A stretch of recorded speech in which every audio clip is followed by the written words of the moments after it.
The woodcutter's cutting wood all day long, and he can't stop to sharpen the saw because there's so much wood to cut. But he would be so much more efficient cutting the wood. And I feel like burnout in cancer medicine is at almost 50% right now.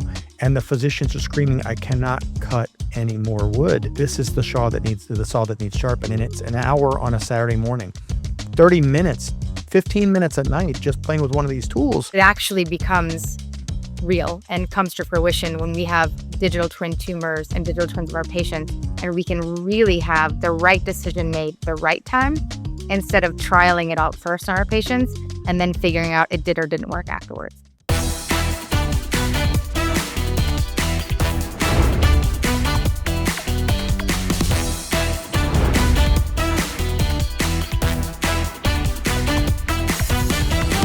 Maybe I'll hand this over to Lindsey, because I know you are an enthusiast like I am, but you have a different background. So yes, you were a clinician, you were a provider, a real doctor, but you did more. You went back and got your doctorate in health sciences, and you're trained in integration. You're trained in how to help healthcare systems take new things and work through the change. Because I don't think the limit here is going to be the technology. I think it's the people. I think it's the change management. Talk about maybe where you approach this, because you see how enthusiastic I am, but more than half the people I work with think I'm a nut because I keep talking like this, and they just think I'm crazy. 2 years from now, they won't. But right now, it's a lot to digest, and I understand that for our audience. Half of you may be rolling your eyes tonight, but talk about that from a change management perspective as a health sciences doc.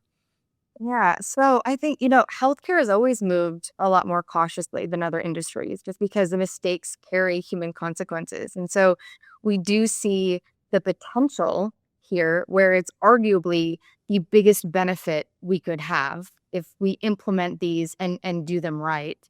Um, Except there's the biggest hesitation at the same point, which is so frustrating for those of us that see the potential and have either are understand what it's like to be on the side of the clinician wanting to be able to move things forward for our patient, and we get pushback from the system, or it's those of us who are fighting for our loved one or ourselves on and getting movement forward with our own healthcare, and we get pushback, and we know the tools that are accessible, but we can't access them for someone. And so I think the question I always think of is like, what has to happen before all of the other providers and physicians genuinely trust AI systems at scale? You brought up that I went back to school. I did. So there's nothing more frustrating than feeling like you can help someone and the system won't allow you to help them. And I felt that so viscerally for so many years. And so I wanted to understand better, because they don't teach you that part in medical school of like, how do you actually, we understand how to take care of the patient, but how do you actually make change within the system and implement something that drives something forward? So the term is implementation science, because there is a science behind integrating novel and innovative technologies into our systems at scale where you can actually make a change.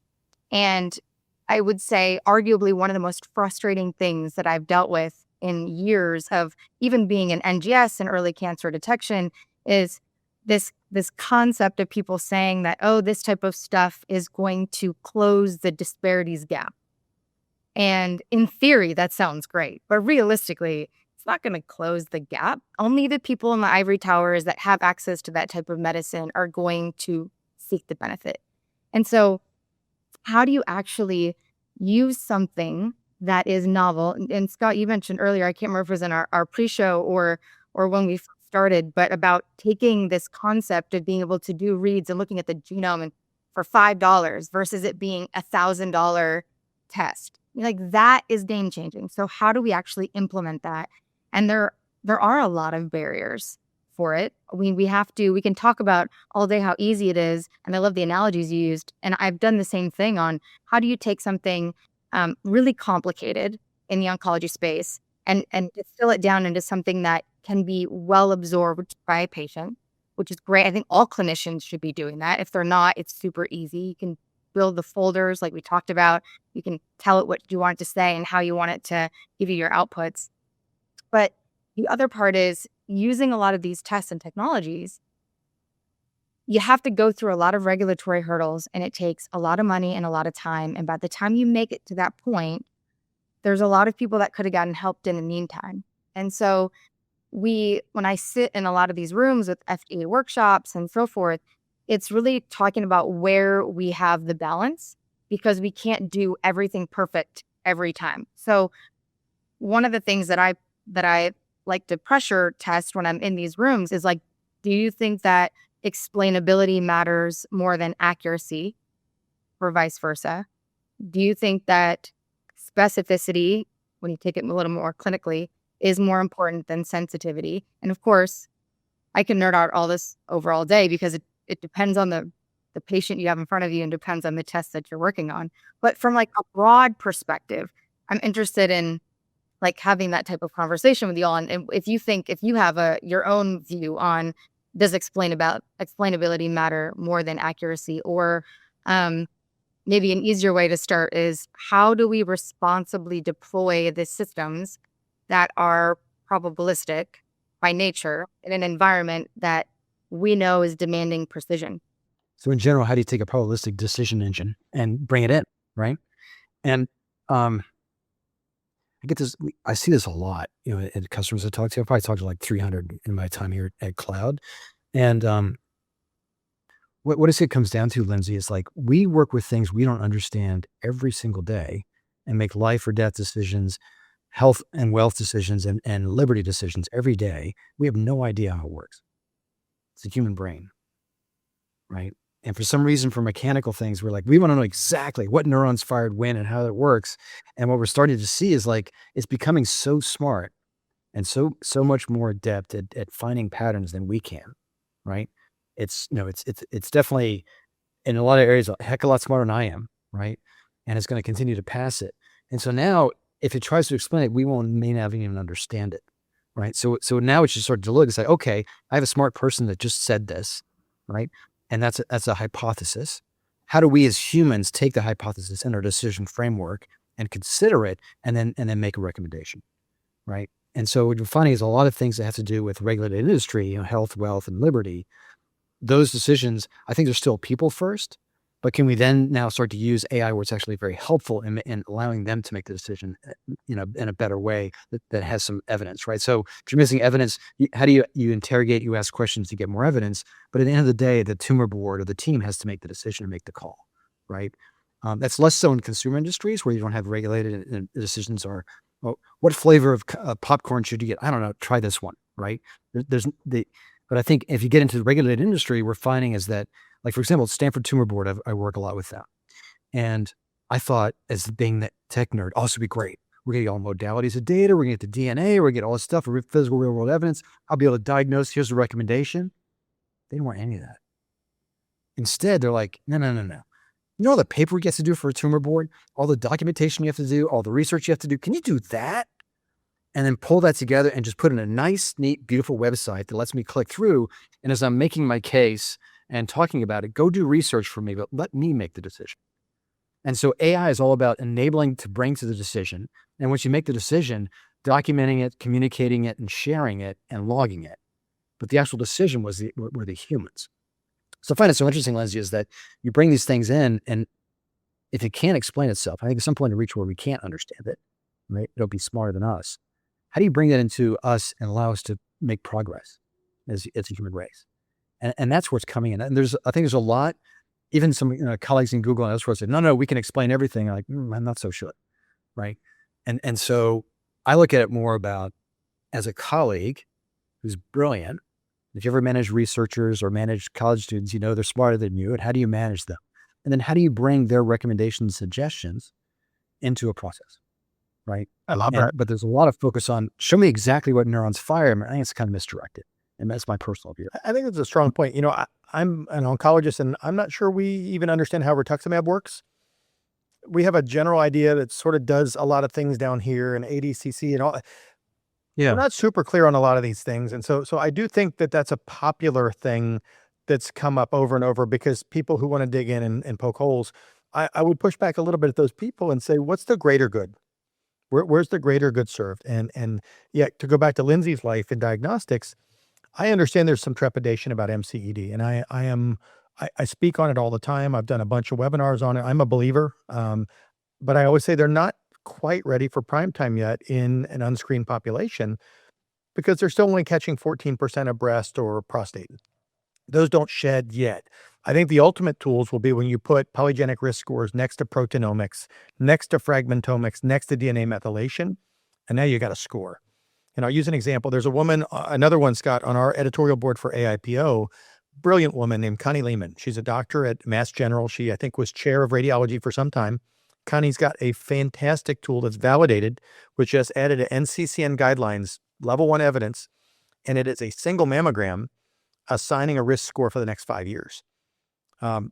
We use Tyrer-Cuzick to kind of risk stratify. Some people like polygenic risk scores, but basically what this, and it's called Clarity. I'm not endorsing anything. I'm not paid by Connie. She's just a friend, and I'm really impressed with the papers that I've read. That's the thing that I'm so excited about is, can we be smarter in cancer care? Can we be more predictive? Can we identify that patient who's getting a bispecific antibody who's about to crash 3 days earlier? Right? Can we find, because we put a wearable on somebody, can we find a temperature at 2 a.m. while the patient's asleep so that we get them started on antibiotics immediately before they present crashing in sepsis in the ICU? And if the risk of that is a false positive, I think that's something I'm comfortable discussing with my patient. And like you said, Lindsey, it really depends upon the patient in the room. But if you grow up in a family where you think that you're going to die of breast cancer because mom died of breast cancer and everybody else died of breast cancer, but you can't find a gene, you're pretty happy to overscreen. I promise. And I see those patients, and I was one of those patients, and I had 2 cancers. So I'm speaking from personal experience. Screen the heck out of me. I'm terrified. I got a cancer gene. I want it all. The problem, I think, with some of the MCED tests is that they've been tested in healthy populations and not really the high-risk populations. And, there's a lot of reasons for that, market and otherwise. But I guess for me, when I look at the pattern recognizer and I think about the promise of early diagnosis, I look at the promise of earlier drug discovery, better condensed drug development, clinical trials, screening scans, mammography, ultrasound, CT, PET, MRI.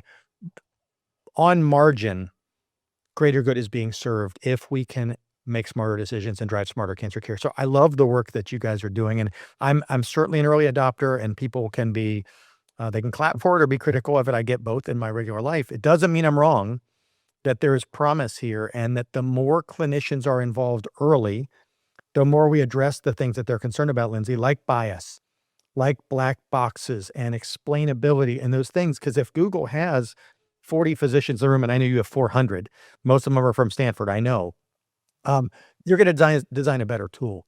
And when poor Scott, as an engineer, is trying to say, why would Doug choose this particular drug for this patient with breast cancer? It's an old drug. Nobody uses this anymore. She's supposed to get weekly Taxol, and I give monthly Doxil. I know that it's because that patient lives 2 hours and 40 minutes away from my office. She lives on a houseboat, and her great life's joy is that she wants to be on the boat on the lake for the last couple of years of her life. That's where she's happy. And so I was giving her an every 28-day regimen perfectly logically as a doctor who cared deeply about his patient, because I knew this was critically important for her, and she couldn't drive 2 hours and 40 minutes each way to take a 3-hour drug. And so that's the stuff that when I meet with engineers at some of these AI companies, that I work for a bunch of them as an advisor, I say, get the clinicians in the room as early as you can and as often as you can. And I know it costs more. I know these guys charge, but you're going to design the tool that we actually want instead of solving problems that you think we have. And so I know Google is really, really exceptional about that. Maybe from the engineering side, when you hear that, does that explain to you why things are so wonky? Because we don't make completely rational decisions. They're logical decisions. They make sense when you have that piece of information, but you can't code for that. You can't code for the patient that lives on a houseboat. Yeah, I think, in my exploration, I mentioned, I think earlier, that I run out of tokens around 11 o'clock in the morning, right? Because we get an allotment and I hit a ceiling and it's all barter in the afternoon, right? That's a harbinger of what's coming.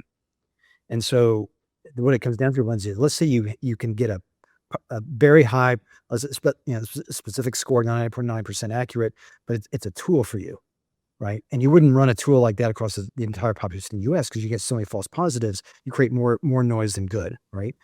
And so what's happening is what you just said, Doug, is that you want to make these tools the best you can, but then you want to have the critical thinking of the doctor and have her decide where to spend the tokens, right? Because she can get a great answer to any question, but what questions are relevant for this patient, right?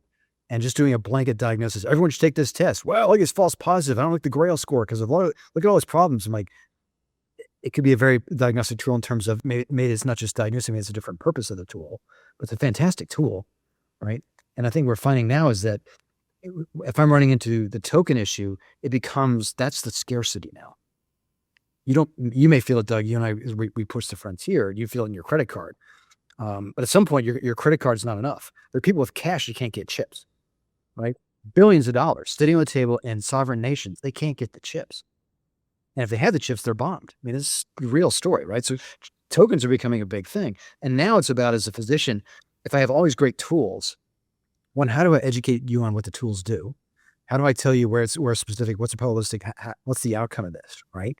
And once you have that, then Lindsey, it's up to the doctor and your care team to decide where to spend the tokens, because you can't do them all, nor would you want to do them all. And then how do you do that to give you the most informed, data to actually make the call, right? And I think there are other countries who are like, have different, there's no chain of liability, like in India, for example. And so there's some countries in India where they're like, well, we did our best. If you died, well, you're in the 0.001%. It's really terrible, but there's typically not a chain of litigation. And in the Western world, there is, right? So we're not willing to take those risks. I didn't want to interrupt, but we're also not using the right control group when we're making those comparisons. So we act like healthcare today is doing great, and it's not. We spend $18,000 per person. We have terrible outcomes as a developed nation compared to other developed nations. So I think some of that is hubris and tradition and self-serving by clinicians that have spent 30 years training in this really complicated field. But then I look at things differently. Talk about full self-driving, right? You drive a Tesla, you have a Porsche, I know. I drive a Tesla. And my car takes me to and from Columbus all the time. I have kids up there at college, and people say, yeah, but I read about a Tesla wreck in Arizona 3 weeks ago when the guy was sleeping in the back seat. Well, number one, that guy's an idiot. That's not how these things were designed. And number two, you missed 13 other wrecks in the same town by people who made stupid moves because they were putting on mascara or spilling their Coke or shaving or, whatever, talking on their phone, they dropped their phone. So make sure the control group is not perfect, because we worry about bias in AI. There's bias in medicine right now, right? Ask any person with black or brown skin if they feel that they're getting the same level of care. They're definitely not, according to most data. Their survivals are different. The outcomes are different, even when adjusted for socioeconomics and education. Survival's different. So number two is, if we're going to be that careful at evaluating our own successes and failures, I see very little harm in saying, I don't trust the tools yet. I don't know enough to understand it, but I'm going to invest energy in discovery. And I'm going to avail myself of the available resources. There's thousands of free hours out there to learn about these things, so that when and if these things hit your clinic, you're better suited to identify gaps. Say, no, I don't like that. I don't like that data set. I think there's too much bias in there. There were no black or brown patients in that training set, and I'm not going to extrapolate that to my black patient. And I think that's where I challenge the physicians who are so stuck in their ways right now, and not all of them, but some, to say we're not doing great right now. We're doing okay. We're doing better than most countries. We're not doing better than most developed third world or first world countries.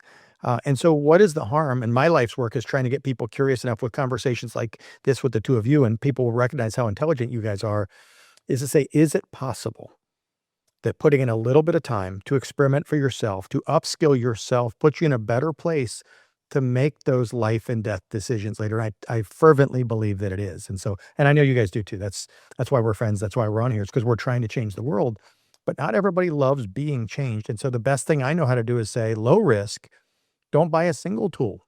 That's not the priority. It's learn to evaluate them, right? Upskill yourself so that you can make a reasoned decision, just like you do with your patients, about, yes, I'm going to believe this thing, or no, I'm not going to believe this thing. I think that's all about being, I call it multi-fluency, and I didn't come up with the term. I picked it up from someone brilliant that I heard speak about it, but it's really about this. You don't have to be an expert in AI. You don't have to be an expert in understanding all of the terms, but be an expert in improving yourself. And so if that gives you a moment, or taking an hour, or while you're driving to work, as long as you're focusing on the road and you don't crash your car, listening to something that can talk to you about how to understand the space better, so the language starts becoming more familiar, because it's not that it's coming or that it might come, like, it's here. We have these tools at our disposal. So you're going to fail at something if you don't try to execute. And that part of it, I think, it's really important, is like, how do we encourage other people to be multi-fluent in a space that is rapidly changing? Well said. I love multifluency. Let's use our last 14, 15 minutes. I know Scott has a hard stop here. I want to talk about fun things. Let's talk about the power of the possible. Scott, I love the phrase, what if it all goes right? And you are in a unique position as a builder of tools, as somebody who really works around this. David Penberthy is one of my closest friends. It's Scott's younger, better looking brother. Yeah, According to David on a text today, when I said, David. yeah, he says you were the buggier, older version, the minimal viable product, and he's been refined. But Well, David is a Yeah, yeah. radiation oncologist who's been in practice about as long as I have, and we talk about this as friends quite a bit. What if it all goes right? So give the audience an idea of your perfect day 3 years from now. We're going to go deeper and deeper into the future. How can you see the practice of cancer medicine looking different just 3 years from now? So I'm doing things now. I mean, that's one thing of a doctor, right?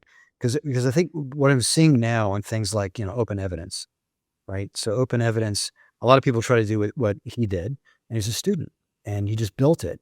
And we said, oh, we do an ad model. No one would sell ads for doctors. So it's not going to work. So they create their own ad network. Brilliant.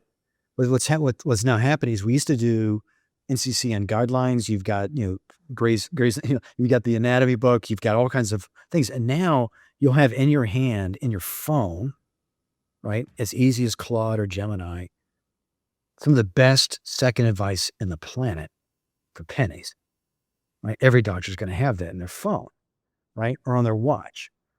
And now it's got the kind of thing where, I think voice is starting to take over the interface, and it's less, and then a lot of the things you used to do and spend a lot of time with it to keep you from your family, all the documentation, all the writing, everything else becomes kind of you're chatting in your car, right? And you just said a patient and you say a few words, it listened, it knows you. You can speak almost like you do to your nurse's assistant. She understands you well enough. And as a result, just a few words, it gets you and it starts to do administrative. So what you're going to see, and it's driven by the cost on both sides, is where the effort to do the documentation part of your physician job just starts to evaporate quickly, right? And then hopefully, depends where you are in the care system, you spend more time with your patient, right? In certain parts of the system, that's tough because if they know you spend less time documenting, great, you can see more patients, right? But I think when you have these balanced care systems, payer, provider, that sort of thing, they're seeing is that now for the same volume, I can have much better care. The administration is now taken care of by these AIs. Every doctor now has the best care, much like Mayo Clinic would, right? Or Stanford. That's in their pocketbook, literally. And that happens today. But between now and 3 years, it's a matter of like, why isn't everybody using open evidence, right? Why isn't it just a natural part of what you do? Why isn't like you and I use voice and everything else? My friends don't yet. I can't do it in my car. That's coming. Right. And so it's the kind of thing where it's like voice and effort and open evidence, and you have this world, and a lot of the administrative stuff that we used to spend years on just starts to vaporize. Right. And then hopefully what that does is it's like bringing the doctor with the black bag back. Right. Where you spend more time understanding the patient and the whole thing. I think that's a better patient experience, and it's a better provider experience. But it's kind of like where I think AI can earn its spot of like, thank God, prior auths, you do all that for me. Right. And guess what? The prior auth team, they're building AI to read the things that the other AI did. Like It's our agent talks to your agent, right? Yeah, my agent talks to your agent. And now the kind of thing where now, like I play with OpenClaw, everything else. So now you have these active agents, and you're going to start to see where, as a physician, for the first time, you're going to start to think about token budgets in your office. And you're like, well, I've got a receptionist. He comes in and does my reception for me. But I need some of the administrator. Let's go spend $400 a month. Why? I can make my kid's ball game. I can get home for dinner. All right, let's all chip in $100 for 4 doctors, and now we have 2 open claws sitting there, and they're basically doing all of our paperwork for us. This is amazing, right? And you start to see like air conditioning and Wi-Fi. They got a token budget, right? That's brand new. I have one. and I have a partner and they all say, how much did you spend? It's like, but that becomes a natural part, much like Wi-Fi. And so these are like this all happening in the next couple of years. So, Scott, I'm so glad you brought up voice because I think, again, this is one of those things that sounds crazy until it's not 18 months from now for most people. But most of the people out there like you guys, and especially the vibe coders, are just talking into a mic or talking into a Plod Pen or a Plod Note Plus or whatever, and just saying, I want you to build me a website that has the following pillars, 5 pillars on top, under each pillar, these things. And you're describing the website that you want built. 2 minutes later, it miraculously appears and it can take credit cards on Stripe. It's all voice. And so for many of us that are trying to find these efficiencies in our day, again, so we could spend more time with patients facing them, I think that's going to be a major change for doctors when you actually do have a conversation with your AI agent that they will all have built into Epic or their electronic medical record or whatever. And I built 5 or 6 that I use all the time for myself to answer my emails or manage my calendars. But when you talk about things like that, that's what I want the audience to understand is it's a paradigm shift. It is a transformational thing. There's a word I have an LLC and I call it the liminal group, like subliminal. Liminal means we are on the threshold of something and it causes a little bit of uncertainty. Like when you walk into a haunted hotel or something, it feels weird. You've crossed a threshold and something is spooky. I feel like this is a liminal moment for many oncologists. It doesn't mean it's not happening. And it can feel eerie. It can feel uncomfortable. It can feel completely out of your comfort zone. But when you hear people that are 2 years ahead of you saying typing's going away, you got to sit with that for a minute and say, wow, I got to learn this stuff because I still type everything, and I don't use these large language models. And these guys are finding hours in their days that I didn't know existed. And I wake up 2 hours behind every morning. You can complain about it or you can address it. And so this is where I get back to that whole sharpen the saw analogy, the woodcutter thing from Stephen Covey. I don't know if you know that story, Scott, but the woodcutter's cutting wood all day long and he can't stop to sharpen the saw because there's so much wood to cut, but he would be so much more efficient cutting the wood. And I feel like burnout in cancer medicine is at almost 50% right now. And the physicians are screaming, I cannot cut any more wood. This is the saw that needs sharpened. And it's an hour on a Saturday morning, 30 minutes, 15 minutes at night, just playing with one of these tools so that we can give you those hours back. And so I don't mean to be proselytizing or evangelizing about it, but I am so desperate to share what I know with people who don't know this yet so they can stop typing, right? So they can stop doing the things that eat their days and replace the mundane with the humane. So I'm so glad you brought that up. Let me go back to Lindsey because I know we're getting closer on time. Give me 5 years down the road, Lindsey. Talk about cancer screening in 2034, 2035.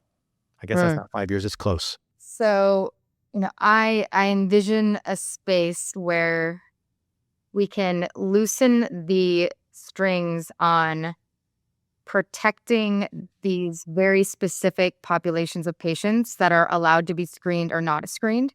And we can start opening them up. Our guardrails right now are really heavily focused on large trials that were done a decade ago. And realistically, we can't reproduce those trials anymore. No one's going to pay for those trials. It's millions and millions and plus dollars, right, to execute those trials. When we have the data now that we can use and figure out the right patient population and using the right tests, I think we can expand the scope and the breadth of who we can screen for different things, and we can have it with much more precision. I also think, I hope it happens before 5 years. I'm gonna lean back a little bit into the 3 years, but I do think, and I hope that having a digital twin of anyone and anyone that can have even a telehealth visit and have that information put in, that we can have a digital twin of the patient or their tumor, and we can run those simulations on that digital twin tumor before we put it in the patient. I feel like we could be there very easily. I think we're already there in certain aspects, but actually at scale in 3 to 5 years, where instead of a patient waiting on the radiologist to read the report, or they get it pulled up in their MyChart and they're seeing it beforehand, that what they're waiting on is to say, how did my digital twin respond And then 24 hours, do I start the treatment or are we running a new simulation because that immunotherapy wasn't going to work on me and I don't have to worry about the toxicity that might happen. I can move on to something else. So how do we actually get precision medicine? Because I think we've been talking about precision medicine for a very long time, but it actually becomes real and comes to fruition when we have digital twin tumors and digital twins of our patients, and we can really have the right decision made the right time instead of trialing it out first on our patients and then figuring out it did or didn't work afterwards. I love that. Yeah, I'm super optimistic about that. And I love the idea of prediction, not just predicting outcomes, but predicting risks, predicting toxicities, predicting which patient needs FOLFOX versus FOLFIRI based upon their own molecular phenotype, their next generation sequencing, their stroma, their microbiome. This is all the Lee Hood stuff again, Scott. Looking at systems biology to make cancer-related decisions it's coming. And we're just getting closer. That's the age of scientific wellness that we all dream of. So I know we're out of time. Scott, thank you so much. Lindsey, I really appreciate you stopping in and co-hosting as Sanjay got called away unceremoniously about 30 or 40 minutes before we taped, and you stepped up in a big way. For the audience, if you want to hear more, we do this every 2 weeks for AI in healthcare. We would love to have you subscribe and join us along on our journey of trying to educate and curate content that's meaningful to you guys, that maybe stretches your brain a little bit, might hurt it a little bit after listening to me for 20 minutes. But and then go to tensorblack.ai, where we'll have curated information like this all year long. We're trying to bring this to the forefront so that every person who touches a cancer patient has access to anything or everything they need to try and make sense of this mess, because it is coming at all of us fast and furious. And I know you guys don't have the 20 hours a week that I might spend on it to figure this stuff out. So I'm going to try and make it as simple as I can using those analogies and those real world analogies that I'll type in. How do I explain to an oncologist that this is the thing that they've been begging for and praying for the last 20 years of their career? Teach me that, right? Well, thanks for joining us, everybody. Thank you, guys. Great to see you again, Scott. And we'll see you again in 2 weeks, guys. Thanks very much.